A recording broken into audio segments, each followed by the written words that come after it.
Hello and welcome to Hardcore Braves. This is Lethal Platypus, and today we are going to break down the bats on their way to Atlanta that have the brightest future outlook.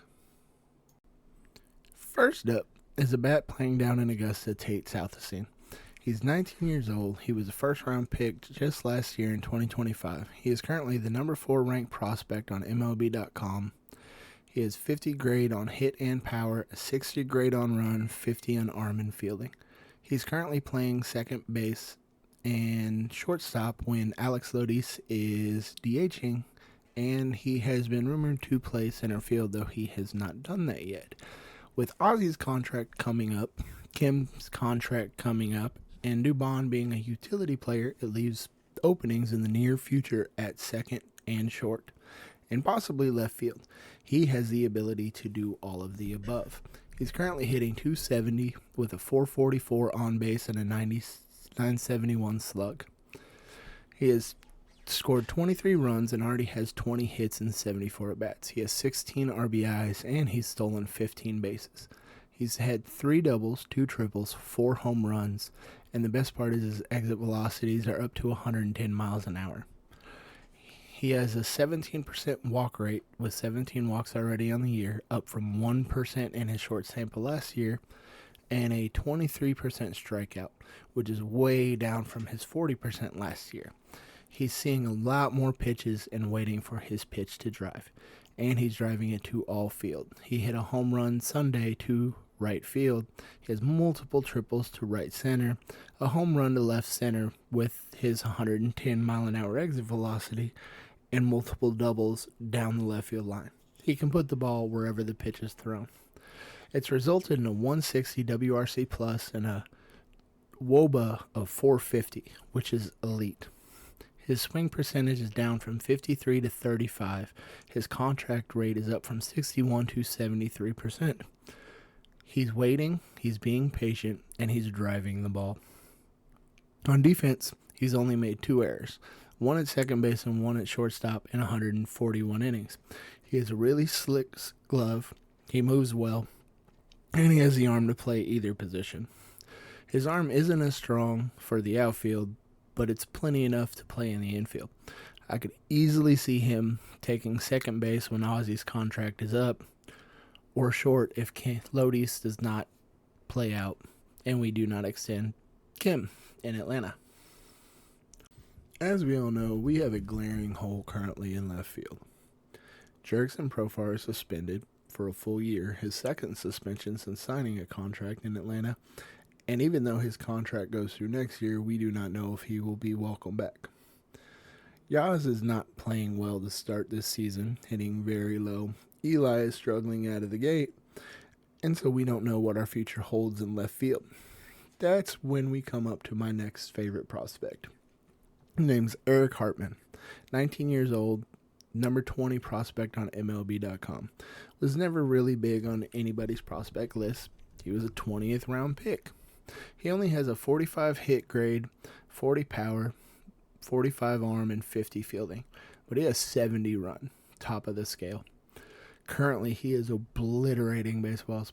He's hitting .316 with a .388 on base and a 1.1 slug.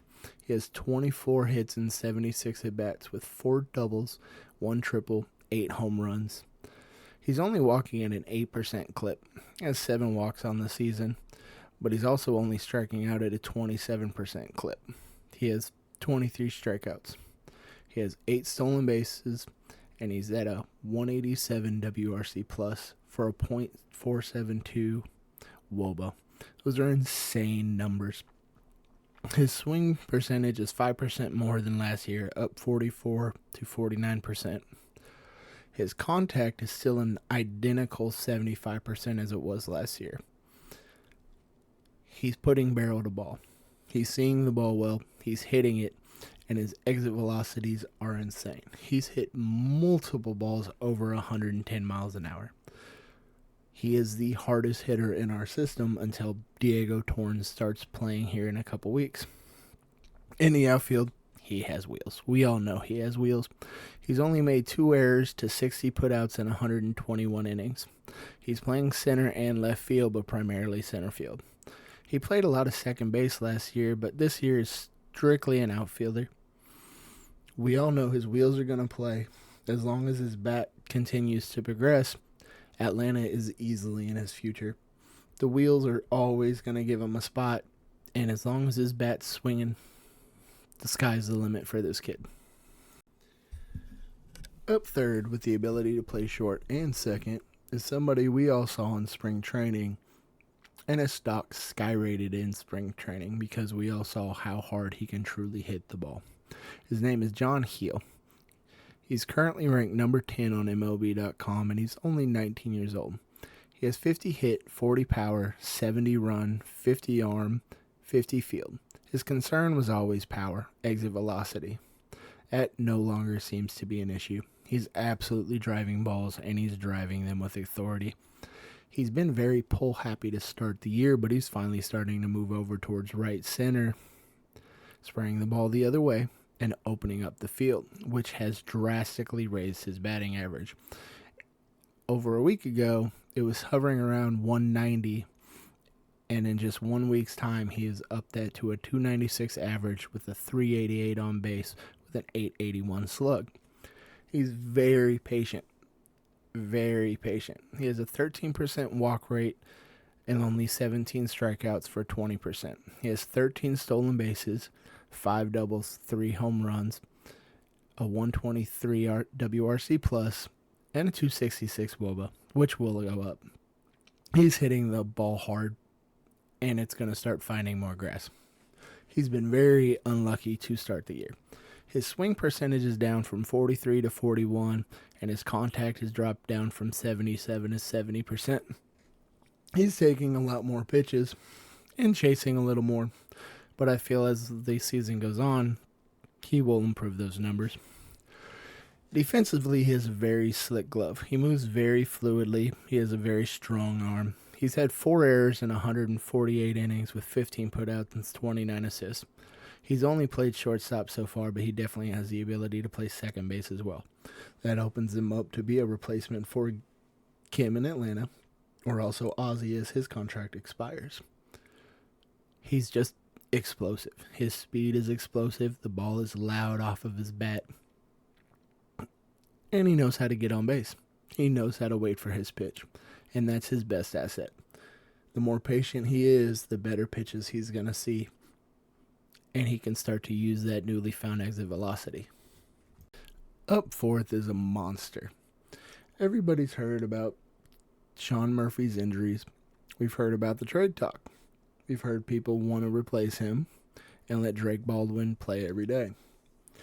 We have a catcher in Augusta with a ton of power, right-handed bat that could easily be the battery mate with Drake in Atlanta. He was 5th round pick in 2024. He's only 20 years old and he's currently unranked. Fangraphs has him ranked with 60 raw power.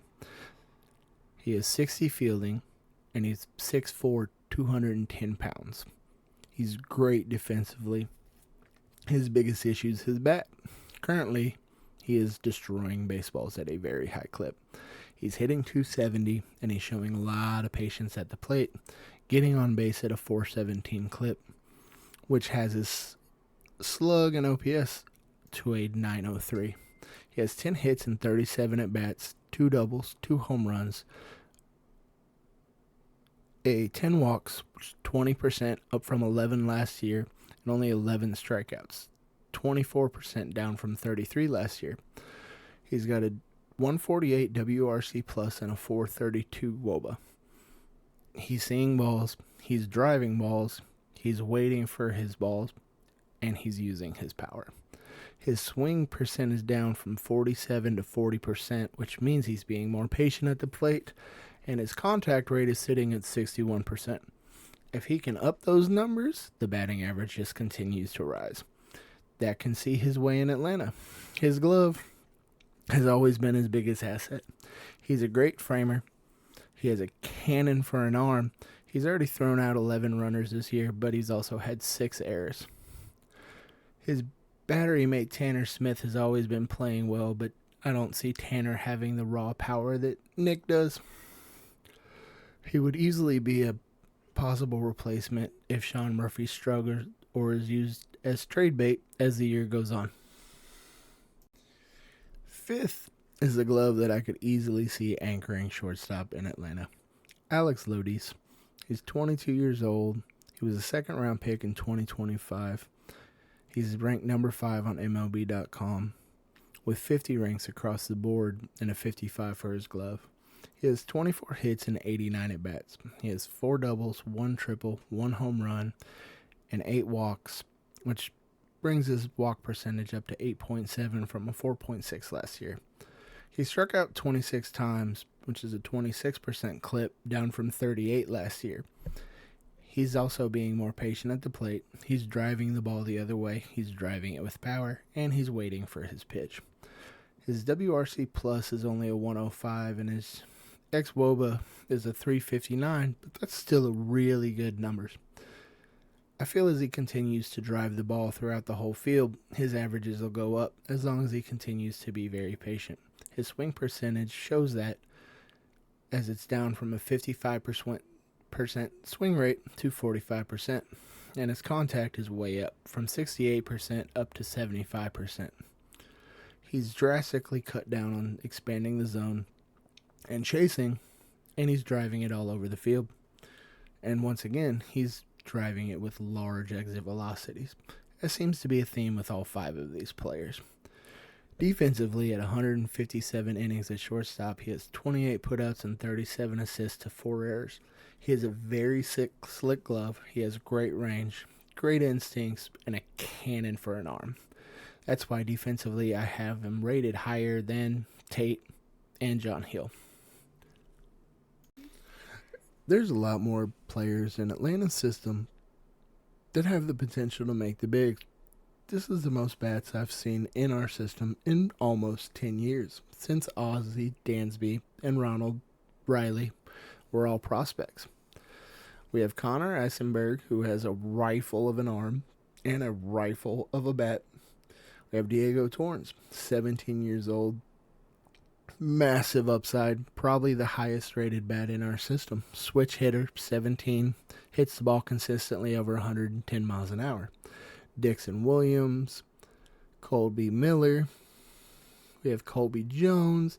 The list goes on and on. This is a very excited time to be a Braves prospect fan, and we'll be bringing you the news as the season goes on.